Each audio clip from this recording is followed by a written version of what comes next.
Shalom a todos, que tengan muy buena semana.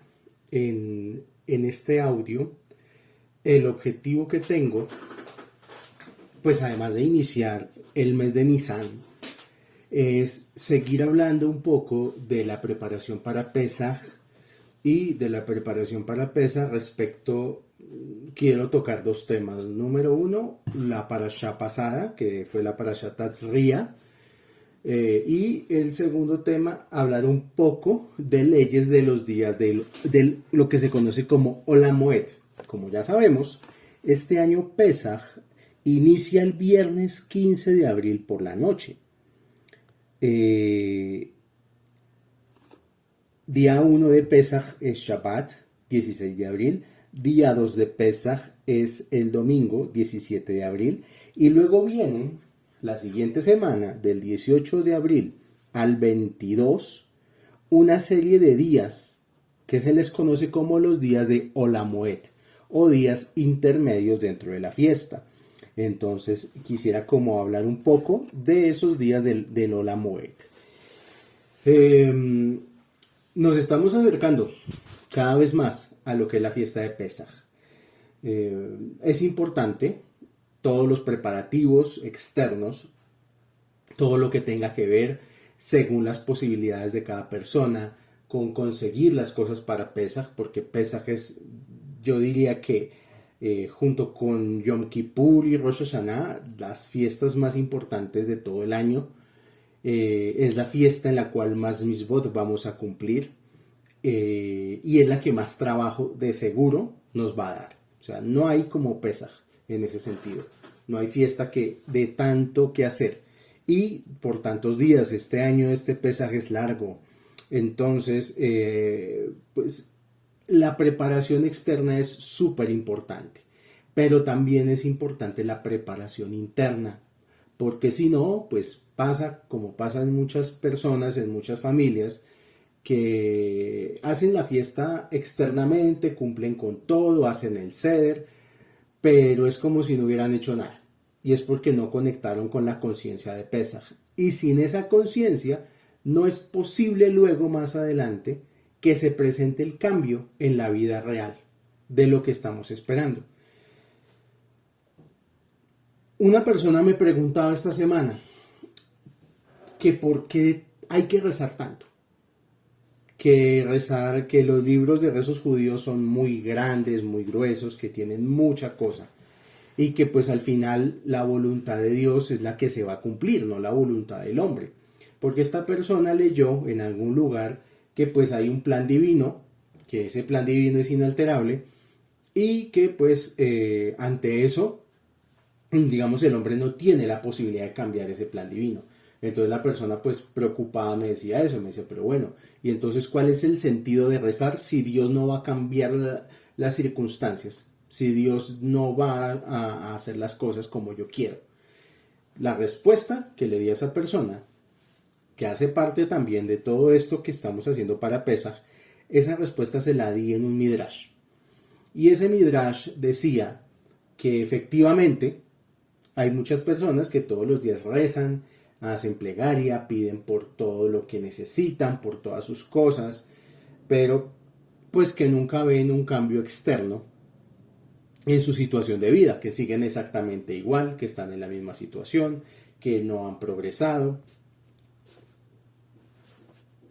Pero entonces, el Midrash nos dice que hay una forma en la cual el rezo sí puede operar a favor de la persona. Que si hay una forma en la cual el Hashem puede, a través de la tefilá, cambiar el escenario de vida de alguien. Y decía este Midrash que durante el periodo de la plegaria, cuando hacemos Shaharit, Minha o Arbit, nosotros estamos en un proceso de introspección. Y en ese proceso hay dos posibilidades. Que la persona esté pensando solamente en sus deseos materiales. Tres posibilidades. Posibilidad número uno, que la persona mientras está rezando solamente piense en sus deseos, en sus angustias, en que necesita solucionar sus problemas, en que necesita solucionar su vida. Posibilidad número dos, que la persona esté completamente distraída, O sea, que la persona esté rezando y esté pensando en lo que va a hacer durante todo el día. Posibilidad número 3. Esta es la importante. Que la persona que está concentrada rezando esté haciendo también un análisis de sus propios defectos y en lo que está fallando. Porque si Hashem no nos está dando algo de lo que estamos pidiendo o de lo que estamos deseando, no es por otra razón, sino porque nosotros tenemos un problema con el mundo superior. De eso se trata la porción de Tazria, porque uno de los temas centrales tiene que ver con la lepra, que es cuando una persona ha cometido tal nivel de transgresión que se le ve físicamente a través de una llaga y que, bueno, ya llegaré a esa historia y de cómo se llega a tener lepra. Se podría decir de alguna manera que los problemas que atravesamos en el día a día muchas veces obedecen a eso. Pueden ser una manifestación de lepra que puede ser en diversas áreas de nuestra vida. El punto es que la persona que hace esa introspección, que analiza qué es lo que tiene que cambiar, que hace esa reflexión interna mientras está rezando, esa persona es la que está preparada para que Dios le cambie los escenarios de vida. Es cuando ya la persona ha entendido para qué es que está rezando. No está rezando para pedirle a Diosito, ni para que Diosito le resuelva lo que son sus problemas de vida. El rezo es una herramienta para cambiar la realidad a través de la introspección. Y ahorita en Pesaj estamos en un proceso en el cual vamos a sacar de nuestra casa todo lo que tenga que ver con harinas refinadas y con levadura. Las harinas refinadas, las tortas, las galletas, el pan, todo, vamos a estar buscando hasta en los rincones, hasta en las cobijas, en cualquier parte de la casa vamos a estar buscando, así sea una borona de harina, de pan, de lo que sea. Y ese mismo proceso lo tenemos que hacer en nosotros mismos. Tenemos que empezar a sacar nuestro propio hametz dentro de nosotros mismos. Cuando una persona no saca su propio hametz de su interior, de sus malas actitudes, de su mal comportamiento, es cuando viene el tema de la parashá de esta semana, que es la lepra. Y vamos a Levítico 13, pasuk número 13:2. Cuando un hombre tenga en la piel hinchazón o erupción o mancha blanca lustrosa que se pueda convertir en la plaga de la lepra, será traído a Aarón el sacerdote o a uno de sus hijos que sea sacerdote. La lepra, en todas sus variantes, porque pues en esta porción nos va a describir muchos tipos de lepra. Pero aclaro, es la lepra bíblica, no es la lepra de la que usualmente se habla clínicamente, que es esa enfermedad en la que la piel se descascara y empieza a caerse e incluso, Hasbe Shalom, pero en algunas personas que sufren lepra hoy en día todavía se les pueden caer partes de la cara, de la nariz, del cuerpo, etc. No, esa no es la lepra de la que habla la Biblia, es la lepra espiritual, es la que habla la Torá. Dice aquí que la lepra en todas sus variantes es el tema predominante en esta lectura de la Biblia. Y al principio la lepra era diagnosticada por el Cohen, no por un médico. O sea, ¿qué nos está diciendo esto? Que cuando una persona tenía sospechas de tener lepra, tenía primero que todo que ir al Cohen Gadol. No podía ir al médico porque no era un problema médico. Se sabía que la persona que experimentaba síntomas de lepra era porque tenía algún tipo de problema espiritual. Y asimismo es la vida nuestra. Cuando tenemos problemas graves en nuestra vida, es porque espiritualmente algo no está funcionando. Y muchas veces la solución no es ir a la EPS, muchas veces la solución no es pelear con el médico, no es pelear para que me den los medicamentos o porque el copago está tan costoso. La solución es ver las causas espirituales por las cuales mi vida llegó a ese punto. Las causas espirituales por las cuales la persona tiene ese escenario. Y eso es lo primero que nos dice esta porción, que la persona que sufría de lepra, lo primero que tenía que hacer era ir al Cohen. Según la Kabbalah, la lepra en realidad parecía una enfermedad de la piel, pero servía como una limpieza espiritual y por ende creaba una protección para la persona afectada por la misma. Pero es mucho mejor limpiarnos nosotros mismos de forma proactiva, lo que estoy hablando, de nosotros mismos sacar nuestro hametz, reconocer en qué estamos fallando, y siempre estamos fallando. Nadie puede decir yo soy perfecto. Nadie puede decir es que yo ya cambié. No, tenemos que estar constantemente analizando qué es lo que tenemos dentro, limpiarnos a nosotros mismos por voluntad propia, en lugar de ser limpiados por un proceso que esté fuera de nuestro control. O sea que cuando una persona no saca el hametz de su vida internamente, no hace ese proceso de transformación, pues va a ser la vida la que le va a llevar el proceso de transformación a la puerta. Yo siempre lo he dicho en mis audios de Zohar. Todos vamos a transformar. El que estudie, el que no estudie, el que rece, el que no rece, el que lea Torah, el que no lea Torah. Todos vamos para la transformación espiritual. ¿Cuál es la diferencia? La diferencia son los modos. ¿De qué modo voy a transformar? Si voy a transformar de un modo voluntario, de una manera proactiva, o si va a ser la vida a través de sus golpes la que me va a transformar. Y de lo importante de esta conciencia de esta porción es entender eso, que las enfermedades no aparecen de la nada. El potencial para muchas enfermedades existe dentro de cada persona y hay muchas formas de limpiarlas. O sea que siempre podemos evitar un escenario de enfermedad. O sea, no debemos esperar a que la enfermedad ya llegó y ahí sí acordarnos de Diosito y darnos golpes de pecho y buscar por aquí, buscar por allá, porque ya llegó el problema. O sea, nosotros tenemos que sanar nuestra vida es cuando no tenemos problemas, no cuando los problemas ya llegaron, cuando ya está la situación encima.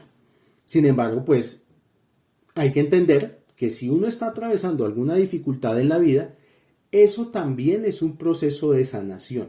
Es la forma en la cual el sistema espiritual hace que nosotros sanemos, pero pues digamos que si es por medio de dolor es porque escogimos, consciente o inconscientemente, escogimos ese camino para limpiarnos.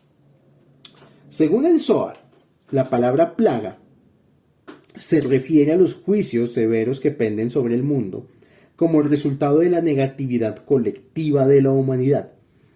En el idioma arameo del Zohar, la palabra lepra no significa algo así como cierre. Estos pasajes del Zohar que hablan de la lepra se refieren al cierre de las puertas que protegen el reino del 99% de la luz espiritual. O sea que cuando una persona empieza a experimentar plagas en su vida es porque las puertas del mundo superior están cerradas. Hay casos de personas que me cuentan, no en tiempo presente, pero sí en tiempo pasado. Me cuentan que en algún momento de su vida alguien me contó que tenía muchos problemas económicos en su casa, pero que era tenaz, o sea, era tenaz, todo el tiempo prácticamente no había ni para comer, tenían que estar yendo a fiar en la tienda constantemente y en algún momento dejaron de consumir leche porque no había plata para comprar leche. Pero eso ya pasó hace muchos años. La persona que me cuenta esto me dice que un día encontró un dinero y lo primero que quiso fue ir a comprar leche. Y fue y compró la leche, iba feliz para la casa y de pronto tropezó. La persona no se cayó, pero soltó la leche y la leche se cayó al piso y pues se rompió la bolsa y pues ya sabrán ustedes. El escenario fue de mucha tristeza. Pero la persona reflexionaba y decía, esa leche no quiso entrar a mi casa.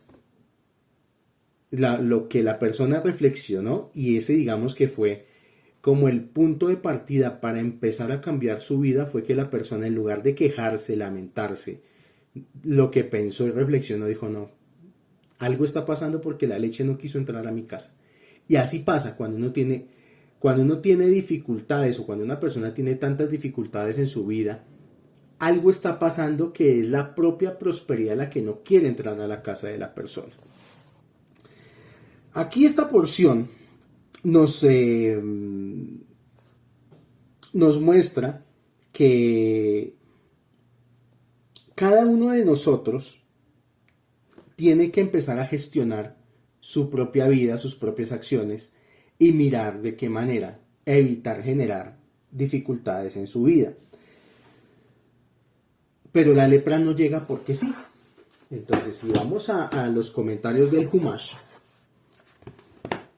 dice aquí que el zarat, la lepra, así como sus formas de padecimiento, que pues son varios, que pues, vamos a enumerar unos: el set, el zapajat, el bajeret, el neket, el bohak, son términos que no tienen traducción en español. El zarat como que los engloba a todos. Lo que quiere decir este comentario es que es un padecimiento espiritual con síntomas materiales o con síntomas físicos. Por ello el tratamiento tenía que ser a través de un Cohen y el procedimiento a seguir era un procedimiento espiritual que conllevaba varios pasos. Primer paso: la persona que tenía sospecha de lepra, lo primero que le decían era que se tenía que alejar, aislarse por completo de la comunidad y estar en aislamiento entre 7 a 14 días. O sea que lo primero que le dicen a uno es eso, o sea, tiene sospechas de que está con ese padecimiento, aléjese, pero más que alejarse de una ciudad, es alejarse de las personas. ¿Por qué?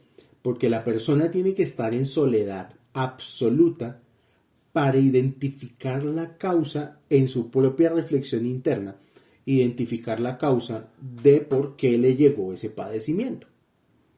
Hoy en día, una persona, por ejemplo, se enferma, de lo que sea, tiene una enfermedad. Y en lugar de alejarse, de aislarse para reflexionar, lo primero que hace la persona es buscar llamar la atención de todo el mundo. Llamar la atención de su familia, de sus familiares, de sus amigos. Y la persona buscar como a través de ese padecimiento físico, conmiseración, que lo atiendan, que lo quieran, que le lleven, que le traigan.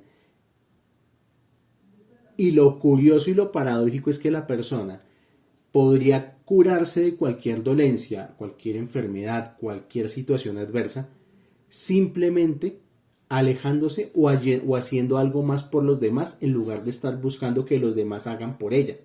¿Sí? Y eso es un síntoma típico de nuestra sociedad actual. Una persona, si está viendo algún problema, alguna dificultad profunda en su vida, en lugar de ir a quejarse con su familia o en lugar de ir a cargar con sus problemas a los demás, debería hacer lo que dice la Torá: alejarse, tomarse un tiempo, aislarse y reflexionar. Y seguro que la enfermedad por sí sola se sana, como la lepra. En muchos casos, la lepra se sanaba sola. No había necesidad de médico, porque era un mal espiritual. O sea, no había ningún tratamiento, ni ninguna cremita, ni nada que pudiera ayudar a la persona. De la misma manera, hoy en día, las enfermedades no las curan los medicamentos. Los medicamentos son paliativos. Si uno analiza en rigor lo que es un medicamento es algo que puede eliminar parcialmente el daño, puede paliar el dolor, pero muchas veces no lo cura del todo o puede generar problemas en otras áreas del cuerpo. A veces hay muchos medicamentos que sanan una cosa pero dañan otra. Y esto también es parte de la reflexión que quiero que hagamos esta semana de preparación de Pesaj, y es que no carguemos a los demás con nuestros problemas, sino que busquemos, si es preciso, aislarnos y reflexionar profundamente las causas de lo que estamos viviendo. Había muchas formas en las cuales en la época bíblica a la persona le podía llegar lepra, pero quiero centrarme a 3 o 4, que son como las que por un lado más nos importan a nosotros dentro de nuestro proceso de reflexión, y por otro lado estudiar este tipo de pecados o este tipo de comportamientos o este tipo de transgresiones. Es muy interesante también para aprender cómo funciona la mecánica de la realidad y la mecánica del universo, la mecánica de Dios. Entonces, causa número 1, y esto lo tomo también tanto de Midrash como de Humash. Causa número 1 por la cual la persona tenía lepra: idolatría. Yo sé que durante todo el año estaremos hablando del tema de la idolatría, pero en este caso, una persona que cometía idolatría era pues muy susceptible de contraer lepra, de contraer zarat. Pero la pregunta es, ¿cuál es el bendito problema con la idolatría? Que todo el tiempo nos la están refregando, todo el tiempo nos la están restregando, todo el tiempo es sobe y sobe con el tema de la idolatría. Yo considero que hay dos problemas asociados a la idolatría. El problema número 1 es que la idolatría es un sistema de pensamiento que siempre está buscando negar a Dios.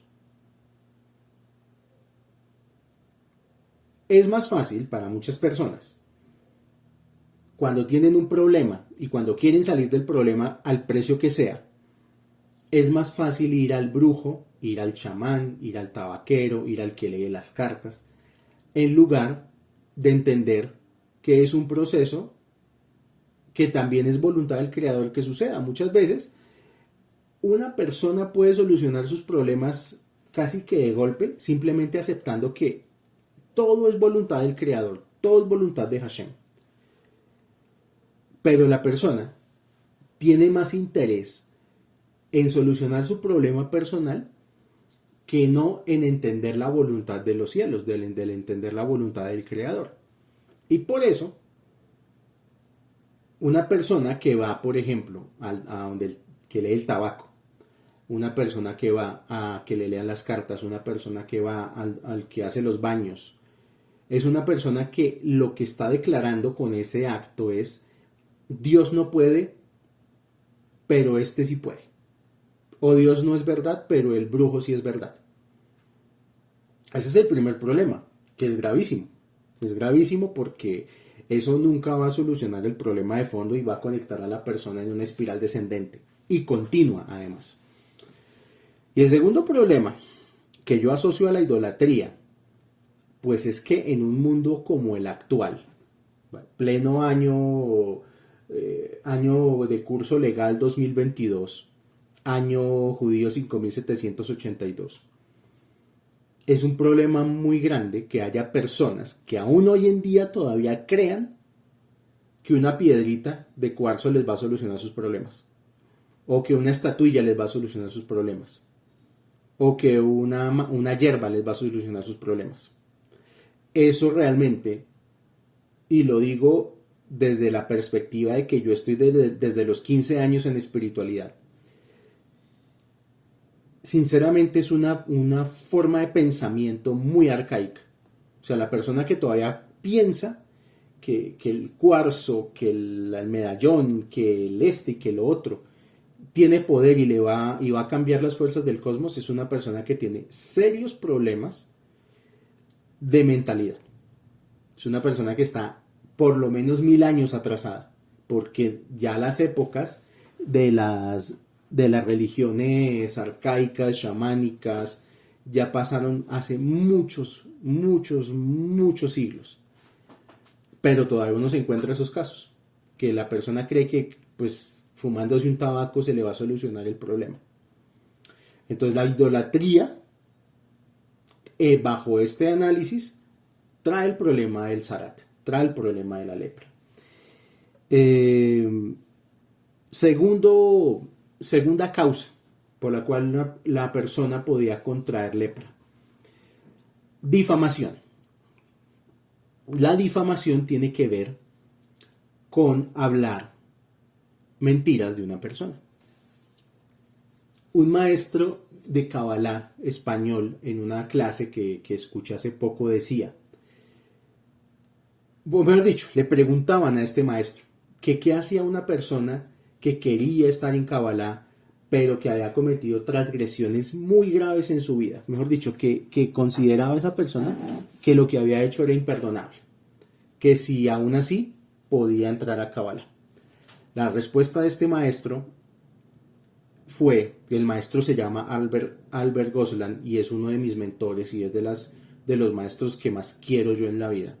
El maestro Albert decía algo así como lo siguiente: lo único que Hashem no perdona es la difamación, es que tú hables mal de otra persona y dañes su buen nombre. Todo lo demás, sin importar lo que sea, Hashem lo perdona. O sea que es tan grave dañar el nombre de una persona o hablar de una persona en esos términos que eso puede traer zarat, puede traer problemas, puede traer dificultades. La difamación tiene que ver principalmente con decir mentiras de una persona. Porque muchas veces por odio, por rabia, las personas inventan chismes, inventan habladurías, inventan cosas que no les han constado, que no son verdad. La difamación tiene que ver con eso, con hablar mentiras de una persona deliberadamente para dañar su buen nombre. ¿Listo? Tercera causa por la cual una persona puede contraer lepra, según la Torá. Este es muy chistoso porque esta causa, más que cualquier otra, muestra cómo funciona la mecánica del universo y es el famosísimo mal de ojo, el Ain Hara. El Ain Hara o el mal de ojo, traducido a un lenguaje contemporáneo, para que todos podamos entender, es nada más ni nada menos que, como se dice vulgarmente, la berraca envidia. Cuando una persona genera envidia sobre otro.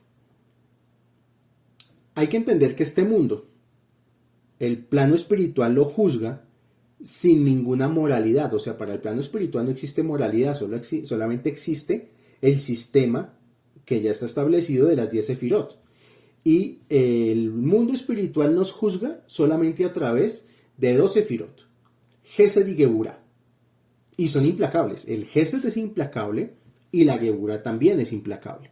Cuando una persona, por ejemplo, a poner el típico ejemplo, que el vecino se compró un carro nuevo, último modelo, de la mejor marca, un Audi, no sé, pues, de los mejores, que es un carro hermoso, que es un carro lujoso, que es un carro bueno, y resulta que el vecino se dio cuenta y el vecino todavía anda en la misma carcachita de hace 20, 30 años, que le suena todo menos el pito.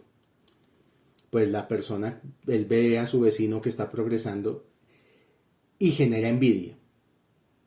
¿Qué es la envidia? La envidia tiene 2 caminos.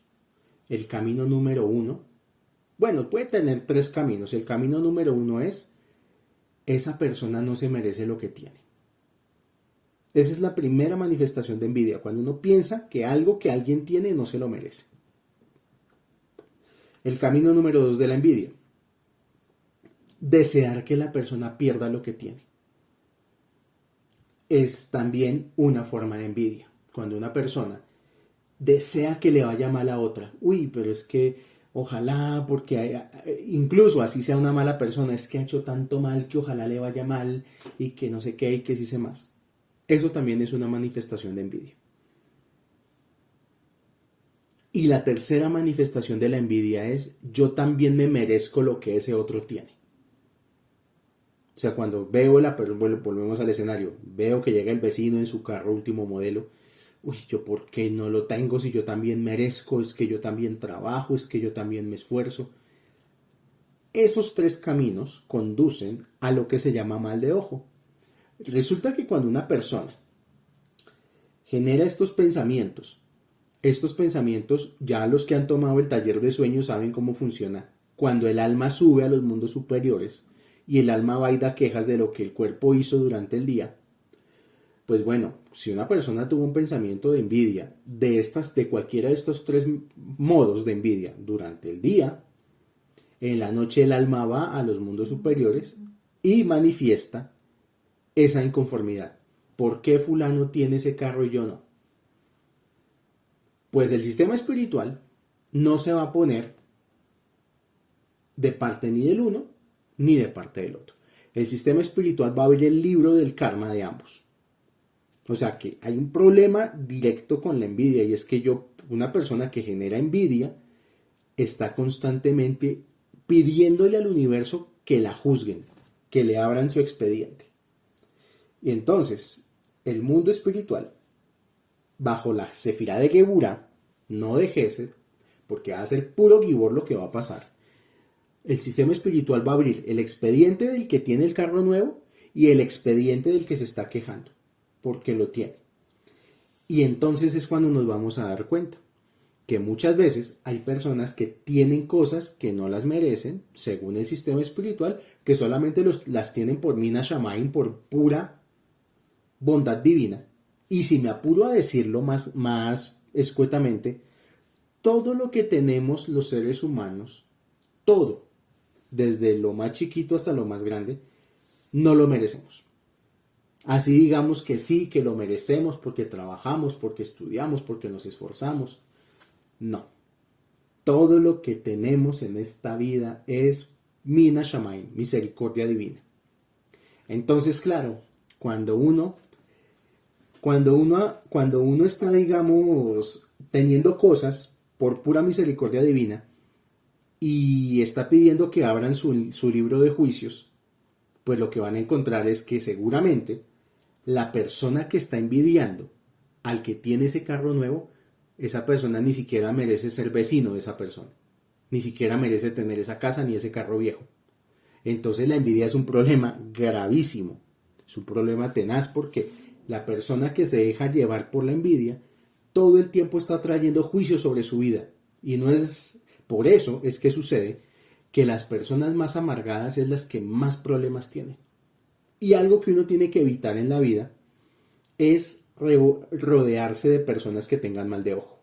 Esto sí es, digamos que una segula cabalística de las más básicas. Un ser humano que está en Torah, que está conectando con la Torah, no se debe rodear de personas que tengan mal de ojo. ¿Cómo identificar una persona que tiene mal de ojo? Eso es facilísimo. Escúchenlo. O sea, con la forma en que habla, está diciendo qué tipo de persona es. Una persona que todo el tiempo se está quejando. Una persona que todo el tiempo habla mal de los demás.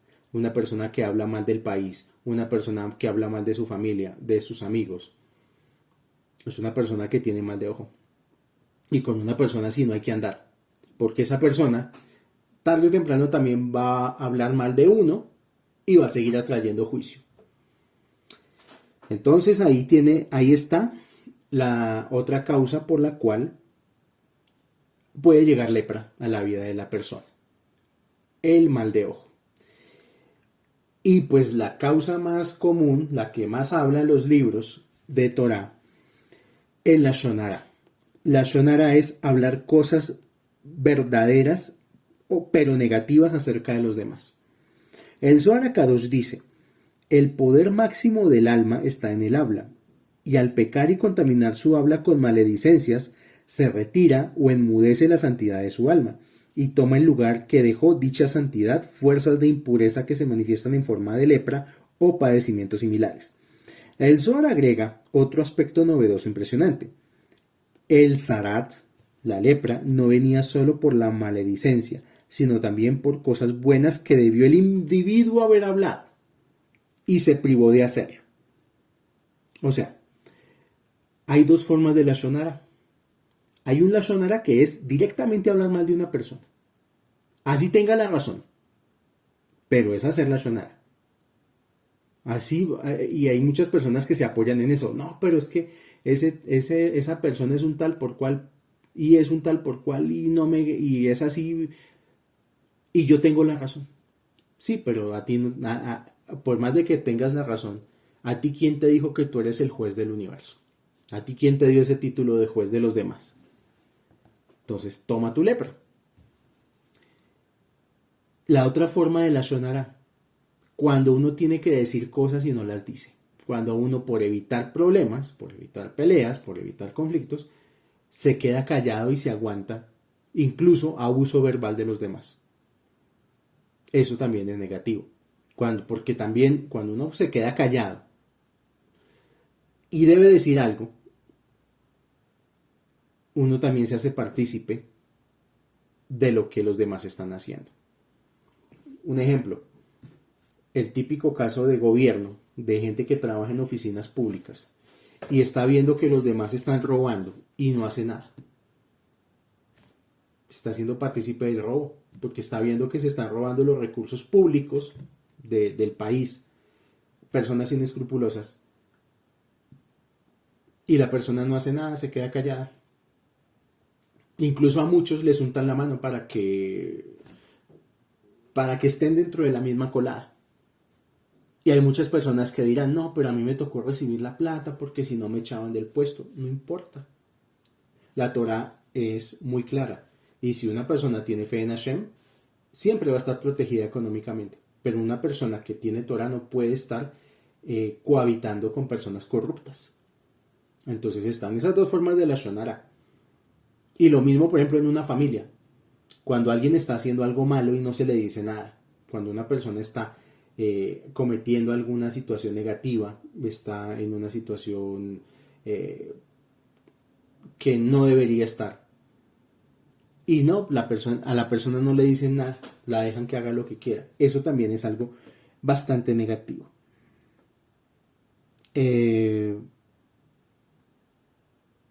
Entonces, aprender a hablar y a saber decir las cosas es un arte. Y vuelvo al ejemplo de mi maestro Albert Goslan. Albert dice, uno nunca debe hablar mal de nadie, pero tampoco nunca debe hablar bien de nadie, porque también hay que cuidarse de que hablar bien de alguien sea adulación, que se convierta en adular a una persona, o como decimos en colombiano, en lamber. Entonces uno tampoco tiene que entrar en ese juego de andar lambiendo. Todo esto que quise explicar este día respecto a la parashá de la semana pasada tiene que ver con que tenemos que hacer un análisis de en qué estamos fallando respecto a esto que nos está diciendo la Torá y empezar a sacar ese hametz de nuestra vida. Reconocer, porque todos hemos fallado, todos hemos caído, aquí no hay santos, aquí no hay gente perfecta que nunca se ha equivocado o que nunca ha cometido errores, pero tenemos una oportunidad de oro y es que podemos dejar esto atrás para llegar a Pesaj y cuando llegue Pesaj elevar nuestros grados de alma de manera progresiva entre Pesaj y Shavuot. ¿Y eso en qué se va a ver reflejado? En muchas cosas positivas, en libertad económica, en paz espiritual, en salud, en bienestar, en espiritualidad, etcétera, etcétera, etcétera. Entonces es importante, si bien limpiar la casa del hametz, también limpiar el cuerpo, la mente, el corazón y el alma del hametz. Incluso algo más, es más importante limpiar el corazón de la persona que la propia casa. ¿Por qué? Porque hay personas que de pronto nunca hablan mal de nadie. Hay personas que nunca difaman a nadie. Hay personas que nunca tienen malas palabras hacia los demás. Pero en su corazón sí, los llevan mal. Hay personas que en su corazón sí odian a otros. Hay personas que en su corazón sí detestan a otros y tienen malos sentimientos hacia otros. Y eso equivale igual que hablar mal, que difamar, la sonará, mal de ojo, etcétera, etcétera, etcétera. Entonces, es más difícil limpiar el corazón de hametz que limpiar toda la casa de hametz. Con estas palabras, vamos a dejar acá la conciencia de Pesaj de esta semana. Ya veremos más adelante más sobre conciencia de Pesaj. Quisiera hablar de estos días intermedios de Pesaj, que se les conoce como Olam Moed. Y para eso vamos al Shulchan Aruch. Capítulo 104. Olam Moed, los días intermedios. En Olam Moed son los días semifestivos que median entre los primeros y los últimos días de una fiesta. Estamos hablando particularmente de dos fiestas, que solamente dos fiestas tienen Olam Moed: Pesaj y Sukkot. Entonces dice aquí, está permitido todo trabajo que es en función de la necesidad de comer, en Ola Moed, o la festividad que le sigue. Asimismo, está permitido el trabajo en una cosa que tiene perjuicio, es decir, cuando no hacerlo generaría una pérdida. O sea, que si por ejemplo hay personas en comunidades judías que tienen suficiente dinero, tienen buenas empresas, buen recurso económico, y estas personas pueden tomar la decisión de que llega la fiesta y que no van a trabajar durante toda la semana, que van a respetar los días intermedios, los Ola Moed. La mayoría de las personas no va a poder hacer eso, porque la mayoría de las personas está en su trabajo, en su lucha diaria, y pues ya muchas personas están haciendo un esfuerzo muy grande por no trabajar en Shabbat, ¿cierto? Como para que ahora les digan que tampoco pueden trabajar en los días intermedios, en los Ola Moed. Dice aquí que está permitido trabajar siempre y cuando el hecho de no trabajar genere una pérdida. O sea, si yo por dejar de trabajar en los días intermedios voy a tener una pérdida económica muy grande, es preferible que yo trabaje. Debo trabajar.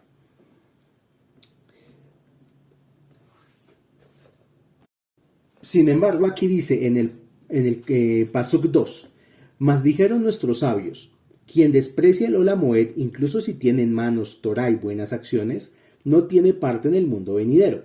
Despreciarlo significa no honrarlo con los mejores alimentos, bebidas y vestimentas. Por lo tanto, todos tienen el deber de honrarlo según sus medios y vestir prendas honorables. ¿Qué quiere decir esto? Que la persona en Ola Moed, en los días intermedios, si bien por obligación puede trabajar, tampoco puede pensar que es un día normal, que es un día común y corriente de la semana.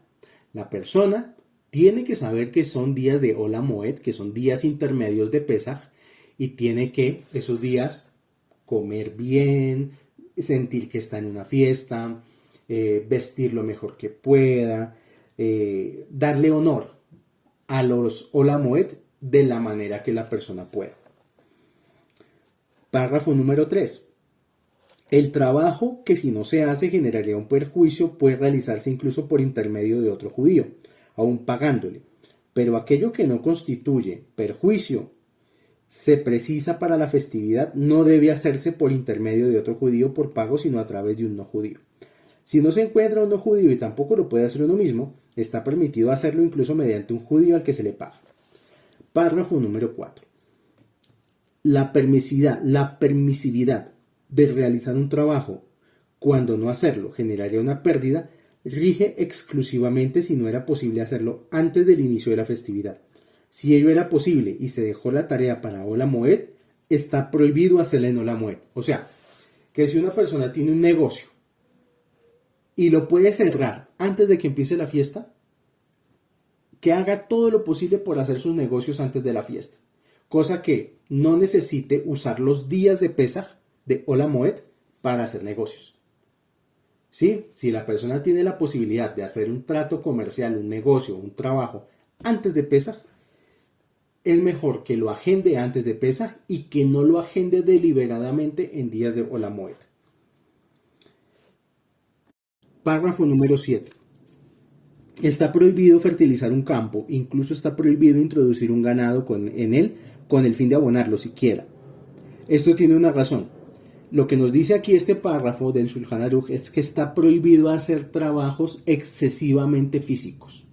O sea, que si la persona puede trabajar en el computador, si puede trabajar en una oficina, si su trabajo no demanda que tenga que estar sudando la gota gorda, puede hacerlo. Pero si la persona ya tiene que trabajar cosas muy pesadas, es preferible que se esfuerce por no hacerlo, porque ya no conectaría con la fiesta.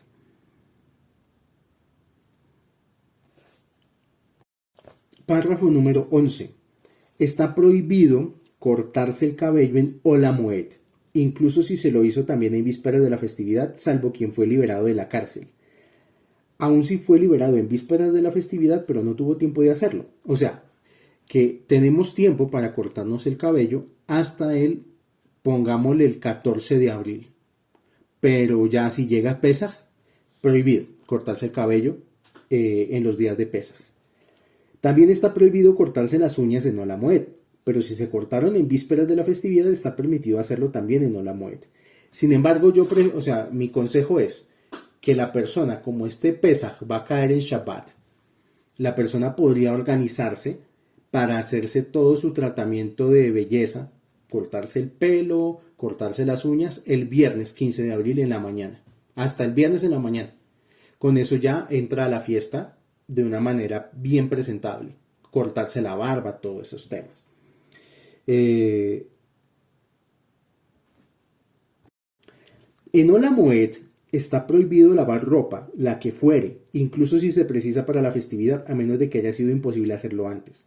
Por lo tanto, aquellos paños en los que se envuelven los pequeños, o sea, pañales, dado que estos se orinan con suma frecuencia y se precisan muchos, está permitido lavarlos, pero se cuidará de hacerlo de una manera discreta. O sea, también, si tenemos que lavar ropa, hagamos todos esos oficios antes de que entre la fiesta de Pesaj.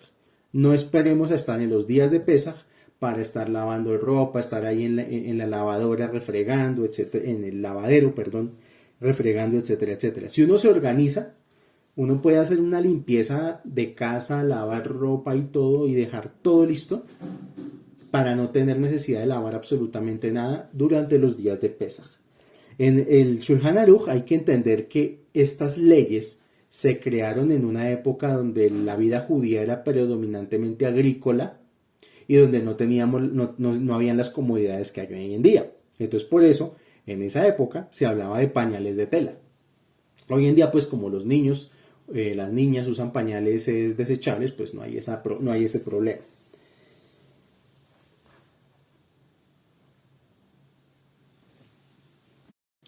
Párrafo número 17.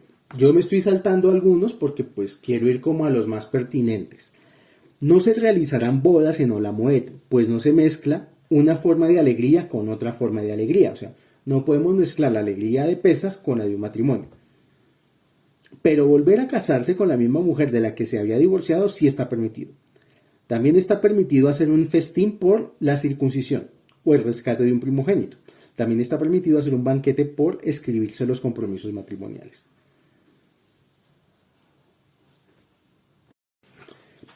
Capítulo 105. Cosas prohibidas en Ola Moed por molestia. En Ola Moed está prohibido trasladar y cargar mobiliario y enseres del hogar desde una vivienda que está en un patio a una que está en otro. O sea, hacer trasteos. No vamos a hacer trasteos en Ola Moed y en lo posible tratar incluso dentro de la misma casa no estar trasteando cosas. O sea, hay que entender que son días muy similares a Shabbat y no son días para estar uno traqueando ni haciendo cosas de mucha fuerza. Capítulo 106. Compra y venta en Ola Moed. Toda actividad comercial está prohibida en Ola Moed, ya sea comprar o vender.